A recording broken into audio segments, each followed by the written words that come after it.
And now, it's time for another Dice Tower review with Tom Vasel. Hey folks, I'm Tom Vasel, and today I'm taking a second look at Taverns of Tiefenthal. Now, I reviewed Taverns of Tiefenthal a few weeks ago, and when I reviewed it, the game comes with 5 modules, although it's really weirdly worded. Module 1 is the game, and then modules 2 through 5 are extra things to add on to that. So I didn't play with the extra modules because I never do when I play games for the most part. I sometimes add them in afterwards and such and mess with them, but I usually play games based on their base game because I feel that's what the game is judged by. And I was okay on the base game. I didn't really like it that much. I thought it was okay at best. I didn't dislike it. I had a lot of problems with it. And I got quite chewed out online for not playing the modules because everyone said the game is only good, said a lot of people, with the modules, and some people said the game is much better with the modules. To that I might argue that if a game is only good with the modules, maybe they shouldn't be modules and they should just be part of the base game. And do what a lot of games do and say, here's the base game. Also, there's a family version to play if you want to play something easier. That would be a different experience. That being said, enough people did mention it, so I decided to play with the modules. So there are 5 modules for the game. I'm going to go through them in the order that I like them. Module 4 is my favorite. It's the simplest. It's you each draw a card, and then you pick one of these cards, and it gives you your starting setup. Instead of the starting cards everyone adds to their starting deck, you get something different. So something unique for each player, asymmetrical. I like that. Then modules 2 and 3 are really similar. Modules 2 and 3 add schnapps. 2 gives schnapps to every player automatically, while 3 you get the schnapps by getting different cards that will give them to you. 3 gives you this little track that you move around, a reputation track. It goes around in circles. It's going to give you points as you move it around. You can buy cards that move it around, and it will also give you schnapps. You use these, and I don't think you can even play 3 without 2. You use these schnapps in 2 because different entertainers will show up at your inn, and then you pay schnapps for these entertainers to do different things. So they're very similar to the guests that are in the game, but the entertainers, you pick which side of them, but you're stuck with that side. Nah, these were okay. I don't mind the extra thing to do. Now there's another thing to put effort into besides gold, beer, and moving this white counter around a track. That's fine. But I felt with the game with those was a little bit better. Module 5 is a guest book, and while it's okay, I thought it adds a little bit more convolutedness to the game than I felt. I mean, I already thought the game's ratio of a lot of things going on to it didn't feel like a lot of good choices to me. I thought that ratio was already off, and this kind of made it go farther. That being said, I also, I'm not the only voice here in the Dice Tower.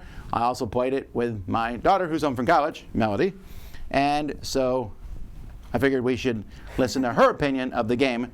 What'd you think of it? I actually kind of like the game because I played the game without with the modules. Yeah, Melody did not play without the modules because she can play with all kinds of stuff. So I just threw her in head first. I also didn't play. Did I play with all the modules? I don't think I did. You didn't play with Module 5 with the guest book. Yeah. So I played with most of them, but I thought the game was very simplistic, I guess, because you didn't have many areas to go to. Like, your main choices that you could do was either move up a piece on the track, get money, or get, is it beer?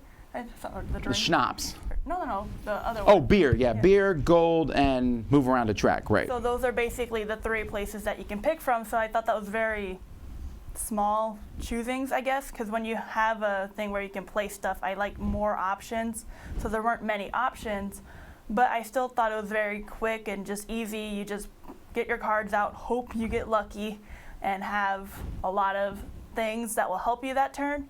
But yeah, I thought it was fun.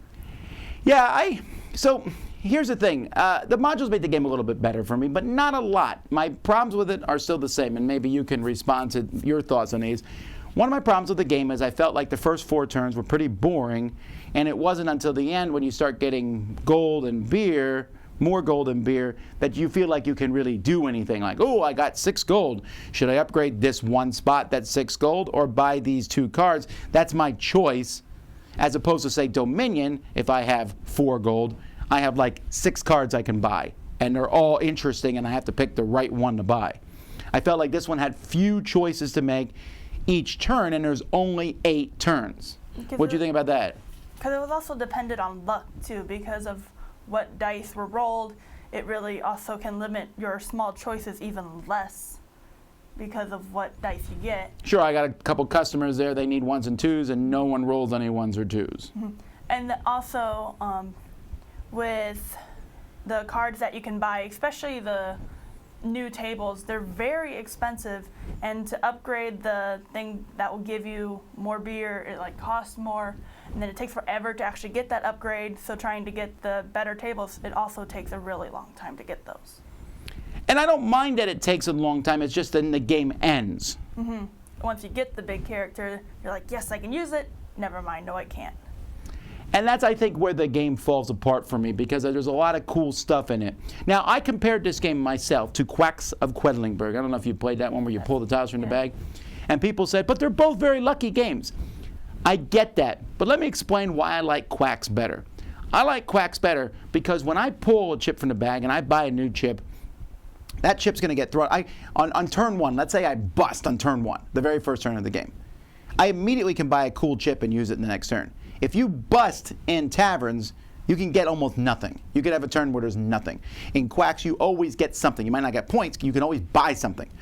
Also in Quacks, I get to determine when to stop. I'm like, ooh, should I go farther? In Taverns, you just play out the cards till your tables are full.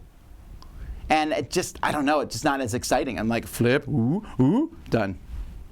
I just found that to be, and also there's a lot of pieces in Taverns. There's all these different boards, and someone said, put all the boards in the same bag. I did, but it's still a lot of boards and flipping the boards and, you know, checking here and there and all this. And it seems like there's a lot of work for a few choices for me.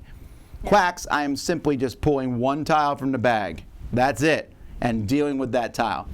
I know that some people for that's not a good enough explanation, but the one, I'm like, woo! And I really enjoy it. And this one I was kind of like, I still don't hate the game. I'll play it. I just didn't think it was that great. I thought, like, again, I'm going to stick with my 6 out of 10. Also in Quacks, you're pushing your own luck. So if you bust, it's your fault most of the time. Sure, you can draw a whole bunch of white tiles at the very, very beginning. But it's like you're pulling them and pulling them, like especially if you have a lot of them, and if you keep going and going, it's going to be your fault if you bust. But here, if you don't have that good of luck, it's not exactly your fault. It's what cards you have in your pile. It's like on your shuffling skills, I guess. So what would you rate this out of 10? Probably a 7. Okay, so there you go. Melody likes it, and I played it with the modules. I will say I really think if these modules, I don't think they're that complex. I think they should have thrown everything in the game and then had a family game that said, don't use this stuff. That seems like it would have been better. They could have left the address book and the starting cards maybe out, but if the schnapps were that important, then they should have just been in the base game. Whatever. And the schnapps were really tiny. I didn't like how small they were. Yeah, they were not good components, right? They're easy to lose and stuff.